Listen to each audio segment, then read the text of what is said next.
Y vamos a comenzar orando.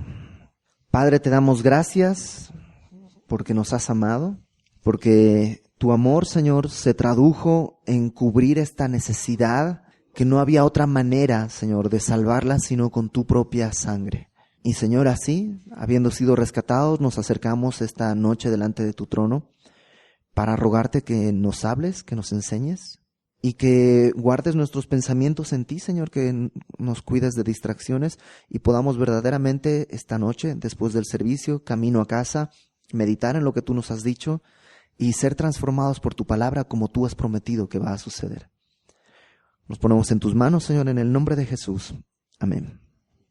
En español suena medio raro, pero en inglés hay una frase, ¿no? Que la frase en inglés traducida te va a sonar medio rara, pero la vas a entender. Dice, el corazón del problema es un problema del corazón, ¿no? En inglés, te digo, suena más lógico, pero básicamente eso es algo importante. El corazón del problema, el punto central del problema es un asunto de corazón.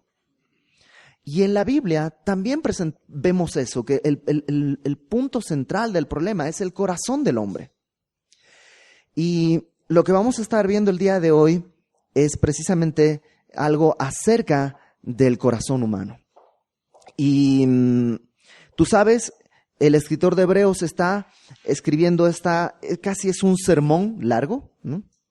Es un gran sermón, este mensaje largo que va a ir tocando distintos puntos para revelarnos cómo Jesucristo es superior a todos los elementos que la cultura judía o la religión judía consideraba como valiosos. Los judíos consideraban algo valioso a los ángeles y el escritor de Hebreos nos va a explicar que Jesucristo es superior a los ángeles. Los profetas, y Jesucristo ya vimos es superior a los profetas.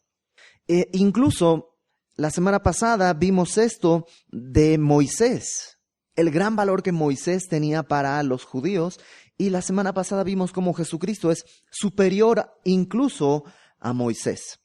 Ahora, otra de las cosas que el escritor de Hebreos hace bastante a menudo es, en medio de su discurso, hace una especie de paréntesis para poner una exhortación. Por eso algunos piensan que este escritor es un pastor, porque esta es la labor, cuando el pastor no solo enseña la palabra, sino exhorta ante ciertos asuntos.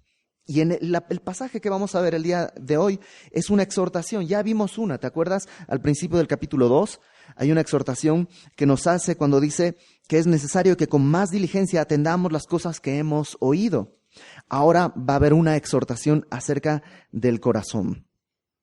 Y al igual que en el capítulo 2, la exhortación no está divorciada de lo que viene hablando, ¿no? Viene hablando acerca de Moisés. Y entonces va a ser esta exhortación basada en una historia en la que Moisés también estuvo involucrado.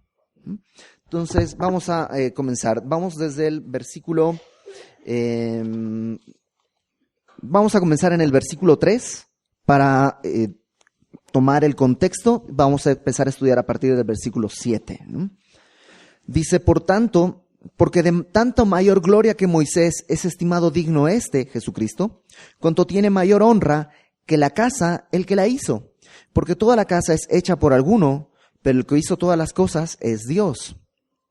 Y Moisés a la verdad fue fiel en toda la casa de Dios como siervo, para testimonio de lo que se iba a decir. Pero Cristo, y esto es lo importante, Moisés fue fiel, pero como siervo.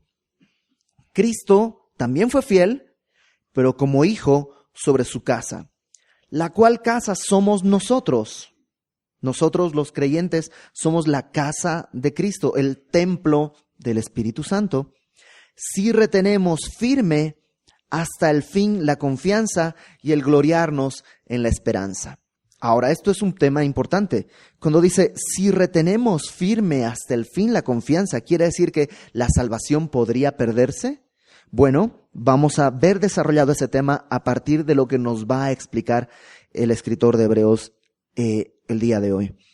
Y lo va a explicar con una ilustración, un ejemplo tomado del Antiguo Testamento. Versículo 7, y aquí comienza. Por lo cual, como dice el Espíritu Santo, si oyeres hoy su voz, no endurezcáis vuestros corazones, como en la provocación, en el día de la tentación en el desierto, donde me tentaron vuestros padres, me probaron y vieron mis obras 40 años, a causa de lo cual me disgusté contra esa generación y dije, siempre andan vagando en su corazón y no han conocido mis caminos, por tanto juré en mi ira, no entrarán en mi reposo. Este ejemplo que trae del Antiguo Testamento el escritor de los Hebreos es una porción de un salmo. El Salmo 95 casi textualmente es tomado, y quisiera que lo revisáramos, Salmo 95, porque si lo tomó de ahí, es bueno revisarlo. Recuerda el contexto.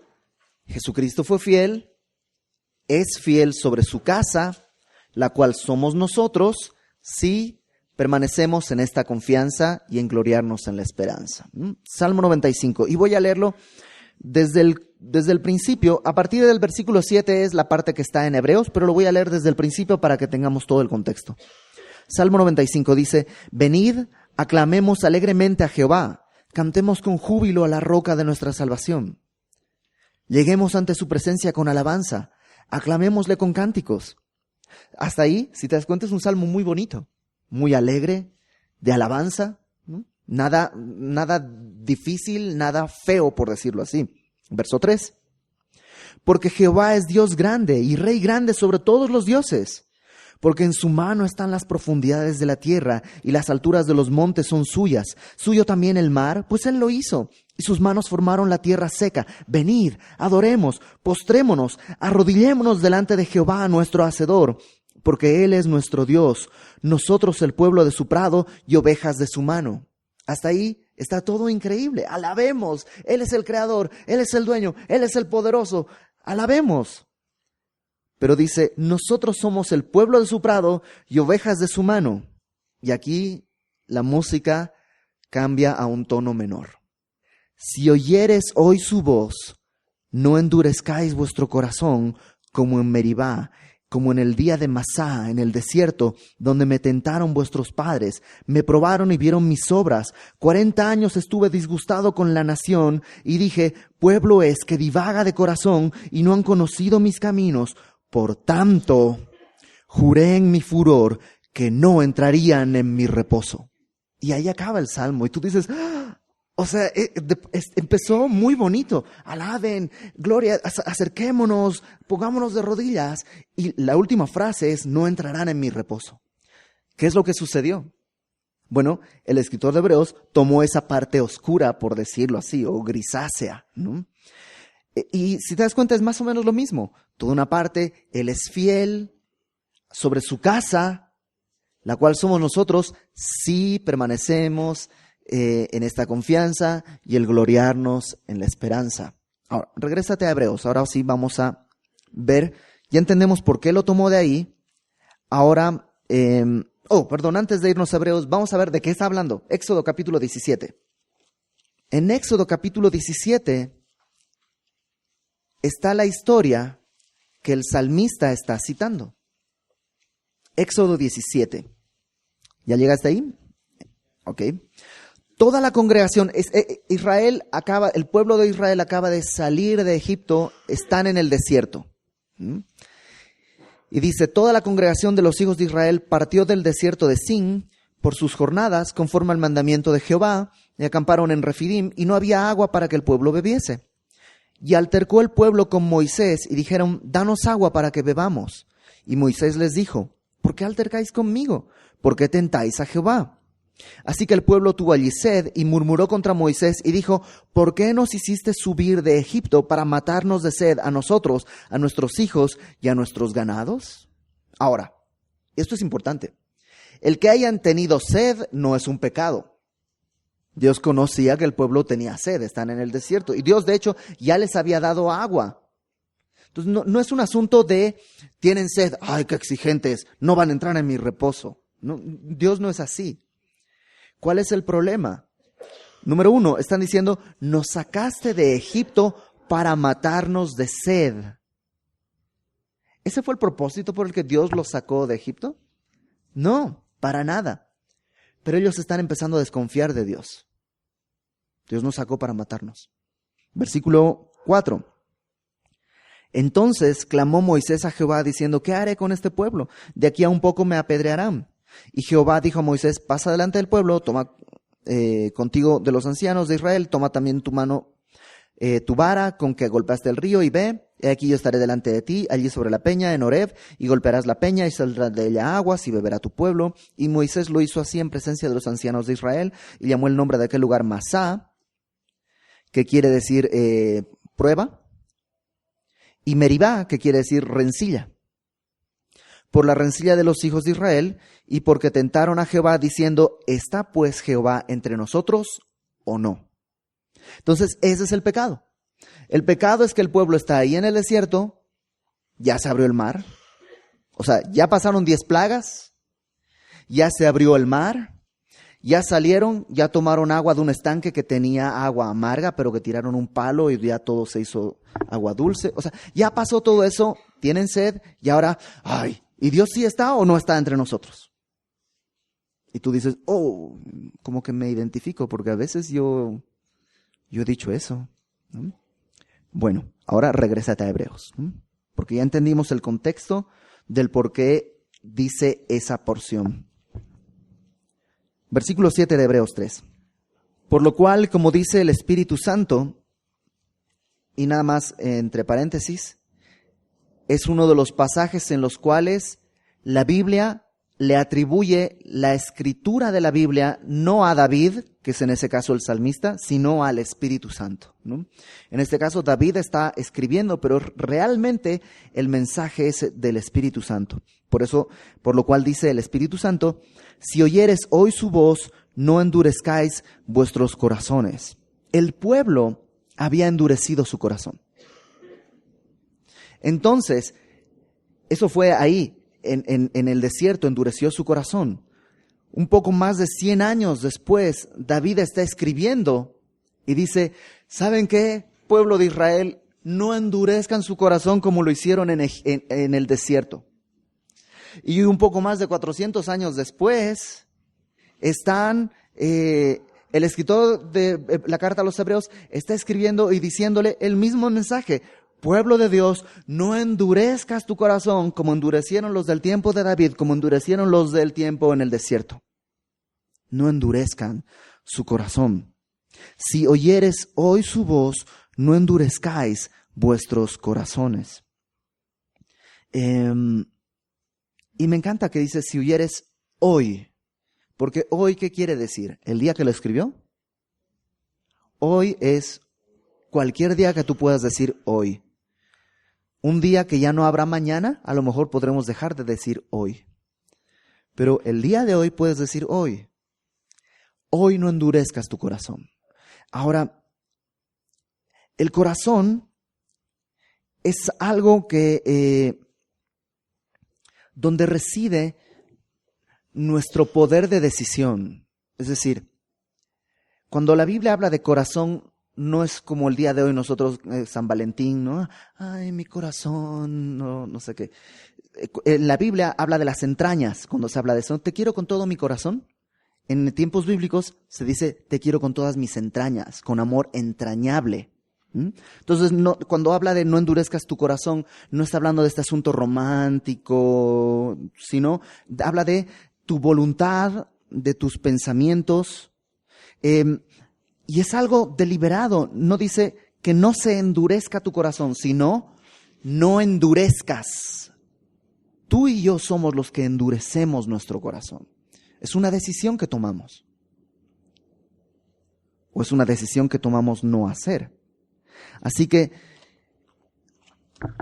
esto también está padre. Porque puede que tú hayas endurecido tu corazón ayer y la semana pasada, y desde hace 10 años hayas endurecido tu corazón. Bueno, la Biblia te dice, no importa, ¿sabes qué? Hoy no endurezcas tu corazón. O sea, hay esperanza. No importa si tienes toda la vida con el corazón duro, hoy, basta con que hoy no endurezcas tu corazón. Pero también es una advertencia, porque tú puedes haber vivido una vida de piedad, una vida de entrega al Señor, pero el día de hoy ya estás como cansado, Bueno, todo lo anterior no cuenta. Hoy no endurezcas tu corazón. Como en la provocación, y la palabra provocación, para que lo cheques luego en casa, es la palabra, en hebreo sería la palabra meribá. ¿Te acuerdas que utiliza meribá y masá? Bueno, meribá es provocación. En el día de la tentación, eso es masá, en el desierto. Entonces, simplemente lo que está haciendo el escritor de los Hebreos es tomar el texto del Salmo y en vez de poner los nombres de las ciudades, los traduce. Como en la provocación, en el día de la tentación, en el desierto, donde me tentaron vuestros padres, me probaron y vieron mis obras 40 años. ¿Y qué crees? 40 años y el pueblo, de todos modos, no creyó. Vieron 40 años que caía maná por las mañanas, vieron codornices que pasaban volando, vieron la columna de fuego, vieron la nube, vieron de todo y no creyeron. Su corazón decidieron endurecerlo. No es algo que sucedió, ay, se me endureció el corazón. Decidieron endurecerlo día a día durante 40 años. A causa de lo cual, versículo 10, fíjate el veredicto. A causa de eso, me disgusté contra esa generación. Literalmente, me enemisté contra esa generación. Fíjate la causa. Dije, siempre andan vagando en su corazón. ¿Vagando? La palabra vagando en griego es la palabra planao, de donde viene nuestra palabra planeta. Que un planeta es un cuerpo que anda dando vueltas en el espacio. Entonces, por eso se les llamó planetas, porque andaban dando vueltas así. Bueno, dice, el problema de ellos es que su corazón anda dando vueltas. En la tarde me estaba acordando que hay una canción de Nicola Di Bari, ganador de Sanremo 1971. No había nacido yo, pero me cuentan. Y la canción se llama Il cuore è un zingaro, ¿no? El corazón es un gitano. Y en el estribillo de la canción, básicamente dice, déjame, que ¿te la digo en italiano o quieres que te la traduzca? Porque aquí dice lo que pidan. Dice, ¿qué culpa tengo yo si el corazón es un gitano? Y anda. No tiene cadenas, o sea, no se lo puede encadenar. El corazón es un gitano y anda. Algún día encontrará el prado más verde que hay, recogerá las estrellas encima suyo y se quedará, quizás. ¿Por qué? Porque el corazón es un gitano. Ahora, eso es verdad. Ese es el corazón humano. Y eso es lo que está diciendo. ¿Sabes qué? Ustedes no anclan su corazón en mí. Ya les di agua. Ya les di comida. Ya los saqué de Egipto con mano poderosa. Abrí el mar rojo. Y su corazón por 40 años siguen cantando ahí como Nicola Di Bari por todo el desierto, ¿no? Entonces, qué terrible, porque dice, a causa de lo cual me disgusté contra esa generación y dije, siempre andan vagando en su corazón. Ojo, en su corazón no han conocido mis caminos. Proverbios 3, ¿alguien se lo sabe? ¿Qué dice? Proverbios 3, 5 y 6. Fíate de Jehová de todo tu corazón, no lo andes, que no ande vagando, buscando, no, fíate de Jehová de todo tu corazón y no te apoyes en tu propia prudencia. ¿Qué? Reconócelo en todos tus caminos y Él enderezará tus veredas, ¿no? O sea, ellos lo que están haciendo es siguiendo su corazón que va vagando y por 40 años están dando vueltas en el desierto. No conocen los caminos de Dios. Por tanto, y este veredicto es terrible, por tanto juré en mi ira, no entrarán en mi reposo. Ahora, cuando pasó esto en el desierto, el reposo era la entrada a la tierra prometida. La próxima semana vamos a estar hablando mucho más de eso porque el capítulo 4 lo desarrolla magistralmente. Pero a nosotros ya no estamos hablando de la tierra prometida. Nuestro reposo es Cristo. Verso 12. Ya nos puso la ilustración, ahora viene la exhortación. Mirad, hermanos, que no haya en ninguno de vosotros corazón malo de incredulidad para apartarse del Dios vivo. Entonces aquí nos muestra cómo puedo endurecer mi corazón con incredulidad. Incredulidad no es igual que duda. Cuando dudas es cuando no sabes qué hacer. Incredulidad es cuando no quieres creer. Todos tenemos dudas, pero el incrédulo no tiene dudas. El incrédulo está seguro que Dios no existe. Es más, si existiera, no quiere averiguarlo. Entonces, cuando somos incrédulos a las cosas que Dios dice, ¿sabes qué es lo que pasa? El corazón comienza a endurecerse. El corazón comienza como en hacerse callo y se empieza a endurecer. ¿Para qué? Para apartarse del Dios vivo. Ten cuidado cuando Dios te dice algo y no le crees. Un pedacito de tu corazón se hace duro. Si lo vas repitiendo y repitiendo y te acostumbras a no creerle, todo tu corazón se va a endurecer. Versículo 13.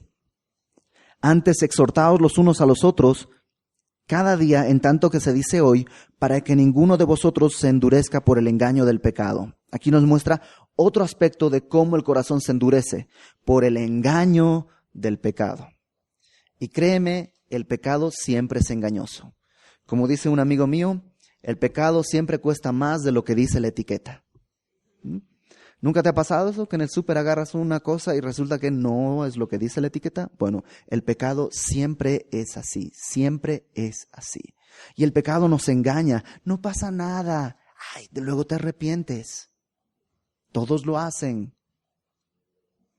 El engaño del pecado puede endurecer tu corazón. Y por eso vamos a regresar al final un poquito.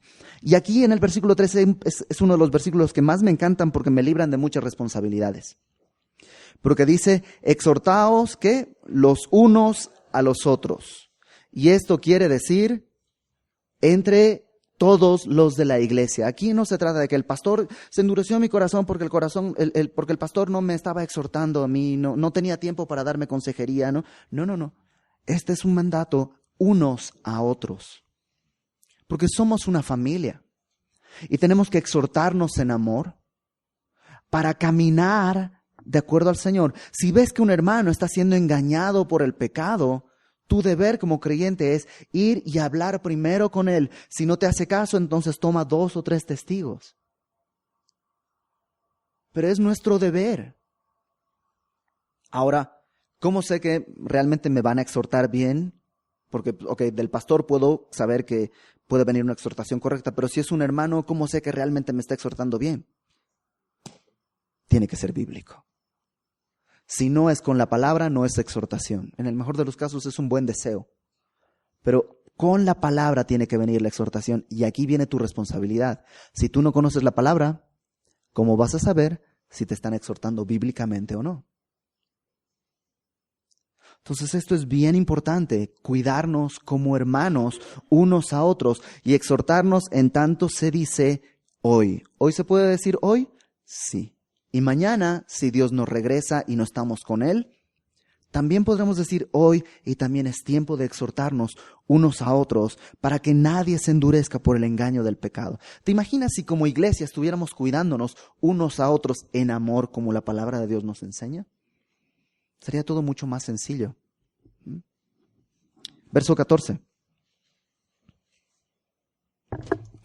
La esperanza, ¿no? Vimos la ilustración, la exhortación, la receta, por decirlo así. Si este es un problema de corazón, ¿no? Tú vas al cardiólogo, esta es tu receta. Exhortaos unos a otros 3 veces al día antes de cada comida, ¿no? Esa es la receta. Ahora viene la esperanza, versículo 14. Porque somos hechos participantes de Cristo. A la palabra participantes, la verdad, no le hace justicia al texto. Porque Participante es como el día de hoy suena muy frío. En el idioma griego, esta palabra participante puedes traducirla como compañero o como socio. O sea, es cuando estás junto con alguien, estamos en la misma barca que Jesucristo. Él no nos ve desde el muelle y nos dice, a ver, ojalá te vaya bien. Él está, somos participantes, hechos participantes de Cristo, pero ojo, con tal que retengamos firme hasta el fin nuestra salvación. No dice nuestra salvación. ¿Qué dice? Nuestra confianza del principio. O sea, lo que tengo que retener firme es mi confianza en Él. Creerle. ¿No es eso lo que estamos hablando? El corazón que se endurece es el corazón incrédulo. Creerle. Tú tienes que mantener y perseverar en creerle, en la confianza. No es por obras, nunca ha sido por obras, pero una fe que es real va a venir acompañada de obras, de fe, de creerle a lo que Dios dice. Y tú conoces gente que ha hecho cosas raras por Cristo, en obediencia. Gente que ha sacado a sus hijos de la escuela en obediencia porque Dios se lo ha mostrado. Gente que ha dejado trabajos, gente que ha dejado relaciones, gente que ha dejado incluso ciudades en obediencia a lo que Dios les está pidiendo por fe. Si nosotros retenemos hasta el fin nuestra confianza, somos participantes de Cristo. Por eso, dice en el versículo 15, ¿cuándo tiene que ser esto? Entre tanto que se dice, si oyeres hoy su voz, no endurezcáis vuestros corazones como en la provocación. O sea, hoy, todo el tiempo mi confianza tiene que ser, digámoslo así, renovada. Ahora, ¿se puede perder la salvación? ¿Dijimos eso? No, la salvación no se pierde. Pero ¿qué pasa si alguien pierde la confianza? Acompáñame a 1 de Juan, por favor. Capítulo 2. Primera carta de Juan, capítulo 2, versículo 19. Desde el 18, hijitos, ya es el último tiempo y según vosotros oísteis que el anticristo viene, así ahora han surgido muchos anticristos. Ahora, no está hablando aquí de este personaje que estudiamos en Apocalipsis a detalle, está hablando de personas entre la iglesia. Por esto conocemos que es el último tiempo, verso 19. Salieron de nosotros, pero no eran de nosotros, porque si hubiesen sido de nosotros, habrían permanecido con nosotros, pero salieron para que se manifestase que no todos son de nosotros. Entonces, ¿qué pasa cuando alguien de la iglesia ya no asiste, ya está pecando, ya está otra vez en sus mismas actividades de antes de Cristo y otra vez está ahí? No. Pues la palabra de Dios dice que no eran de nosotros. Porque el que es de nosotros persevera y permanece entre nosotros. Y no estoy hablando de permanecer en la, digamos, membresía de la iglesia, por decir alguna palabra, sino que permanece en Cristo. Permanece confiando en Cristo. Y otra vez, una persona que confía en Él hace lo que Él pide. Déjame ponerlo de esta manera. Vas al cardiólogo y el cardiólogo te dice, tienes que hacer tanto de ejercicio, tienes que hacer esta dieta y tienes que hacer esta otra. Si no, te puedes morir. ¿Confías en el cardiólogo? Lo vas a hacer. ¿No confías en el cardiólogo? Pues vas a ir a buscar otra. Quiero una segunda opinión, o una tercera opinión, o lo que sea. Pero cuando confías, obedeces. No se trata de que me va a regañar si no obedezco. Es que mi confianza me lleva a la obediencia. ¿Sí cachas? Lo mismo con el Señor. Versículo 16. Aquí hace una serie de preguntas el escritor y es terrible este último resumen. Fíjate. ¿Quiénes fueron los que habiendo oído le provocaron? ¿No fueron todos los que salieron de Egipto por mano de Moisés? La palabra oído ahí en el verso 16 quiere decir entender. O sea, no solamente oír como quien oye llover, sino ¿quiénes fueron los que habiendo entendido le provocaron? No fue una cuestión de que no sabíamos que sí. No, habían entendido y le provocaron. De hecho, fueron los que salieron de Egipto por mano de Moisés. ¿Cómo salieron de Egipto? Lo puedes resumir en dos cosas: sangre y agua. Sangre, porque eso fue lo que se puso en el dintel de la puerta para que pudieran salir vivos de esa noche terrible. Y agua, porque el mismo Pablo en Corintios nos habla que fueron bautizados al cruzar el mar. Cuando el mar se abrió, fueron bautizados en el mar. Sangre y agua. Lo mismo que tú y yo vemos que salió del costado de Cristo. Y tú y yo hemos salido de Egipto, hemos creído y hemos entendido, espero. Todas las miércoles, todos los domingos, nos preparamos para que puedas entender la palabra, no solo venir y escuchar, sino entender. Y aunque sea por muy mala pata que tengas, algo has entendido. Algo has entendido. Y ellos habían entendido, ellos habían salido, habían visto y le provocaron. Verso 17, ¿y con quiénes estuvo él disgustado 40 años? ¿No fue con los que pecaron cuyos cuerpos cayeron en el desierto? Ahora, ya te dije, cuando pecaron no está hablando de que cometieron homicidio, fornicación, no, el pecado del que habla es uno solo, el mismo pecado imperdonable que siempre ha sido imperdonable, la incredulidad, el rechazo al Espíritu Santo. ¿Por qué Jesucristo habla de el único pecado que Dios no puede perdonar es la blasfemia contra el Espíritu Santo? Eso lo dice en Marcos, capítulo 3. ¿Por qué? ¿Qué es la blasfemia contra el Espíritu Santo? Bueno, déjame ponértelo. Hay muchas maneras de explicarlo, muchísimas maneras de explicarlo, pero esta me parece bastante sencilla. Dios amó a Adán y Eva y ellos rechazaron al Padre, amando el pecado. Luego vino Jesucristo y el mundo rechazó a Jesucristo. Pero Jesucristo dijo, les conviene que me vaya, porque cuando yo me vaya, enviaré al Consolador, el Espíritu de verdad. Y Él los convencerá de pecado, de juicio y de justicia. ¿Y qué es lo que hace? El Espíritu Santo hace eso, convencernos de pecado, no de pecados, porque hay un pecado importante, la incredulidad. De pecado, de juicio y de justicia, para ir al Padre. Y todos los que han creído han sido convencidos de pecado, soy un pecador.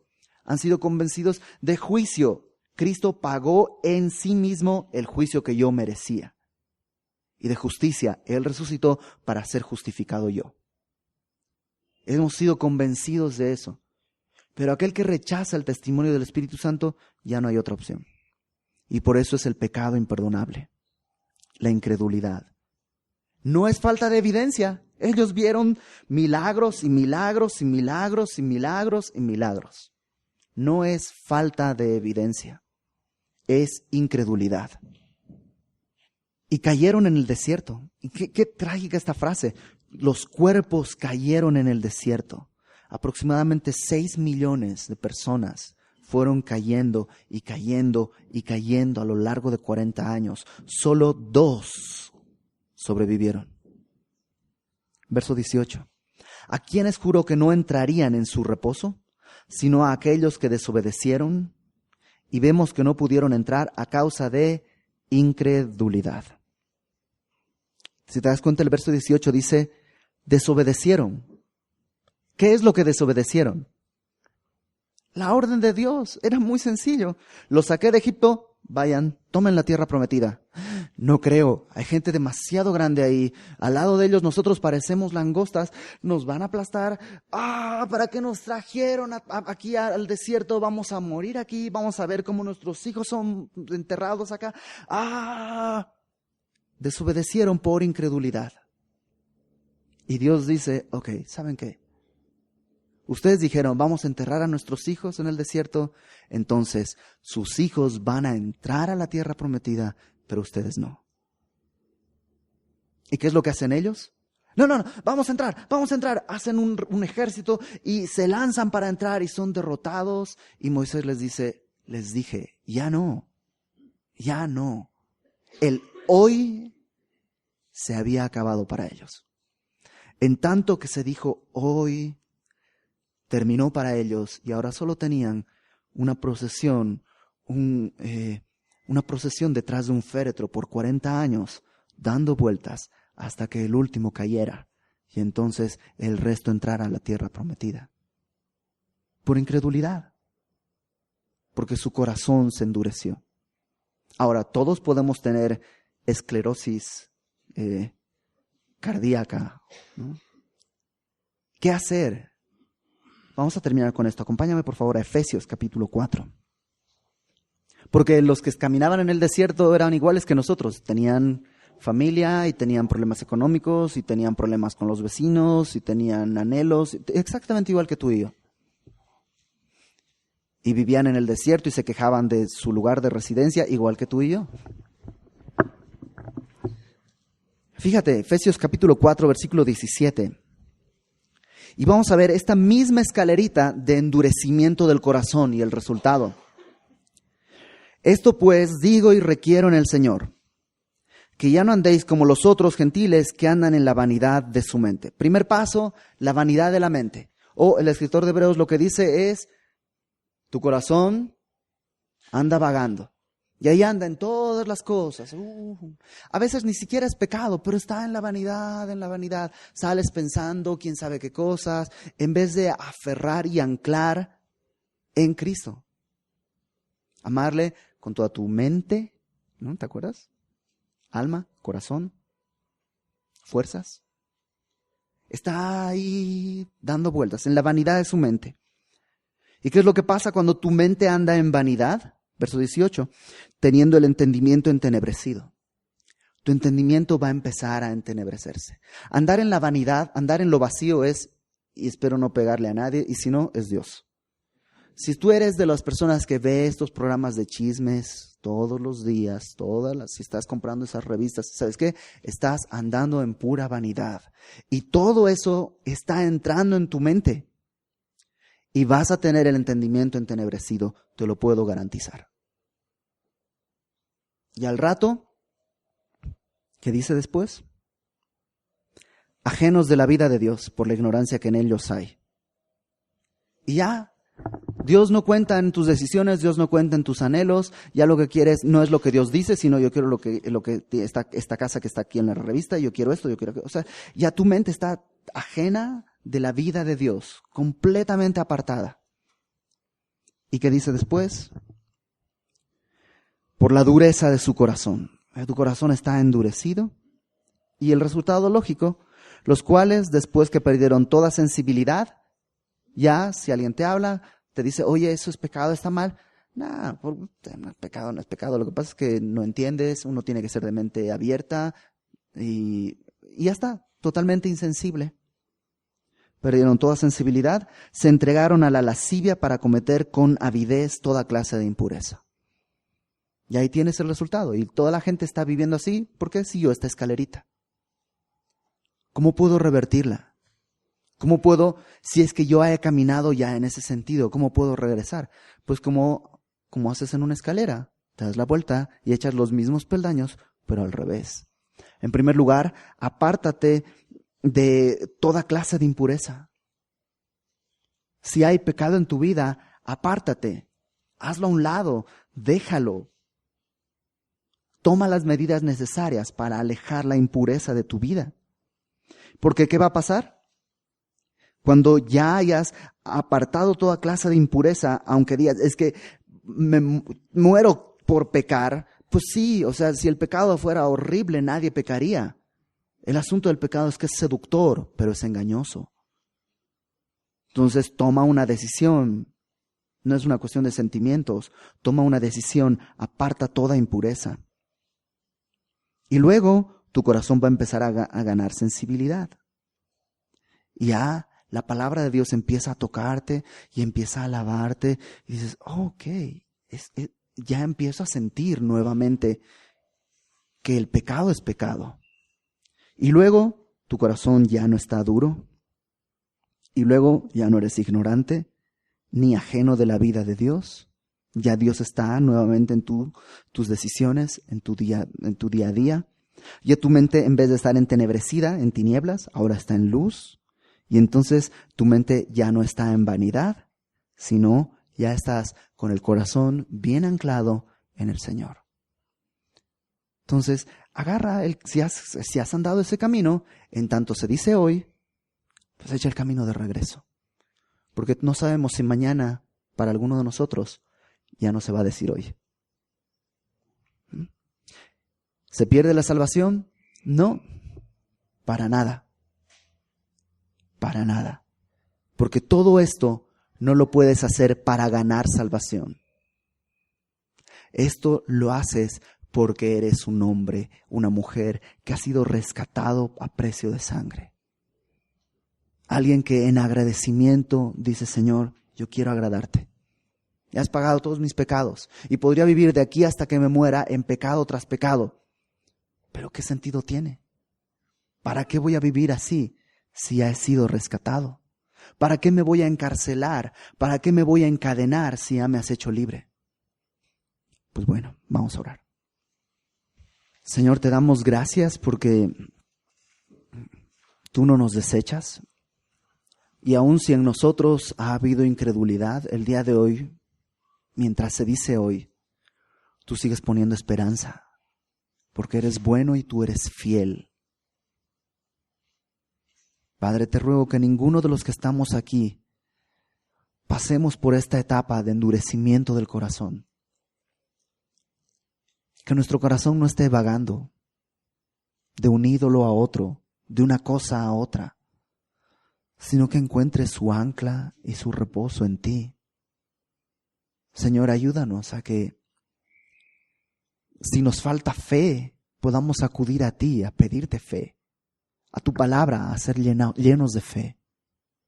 Y todo esto, Padre, podemos orarlo porque creemos que tú viniste a salvar lo que se había perdido, que tú viniste y nos amaste cuando éramos enemigos tuyos, y por tanto no podemos presentarte nada de valor, sino simplemente porque nos has amado, queremos estar en tus manos, porque no hay ningún lugar mejor.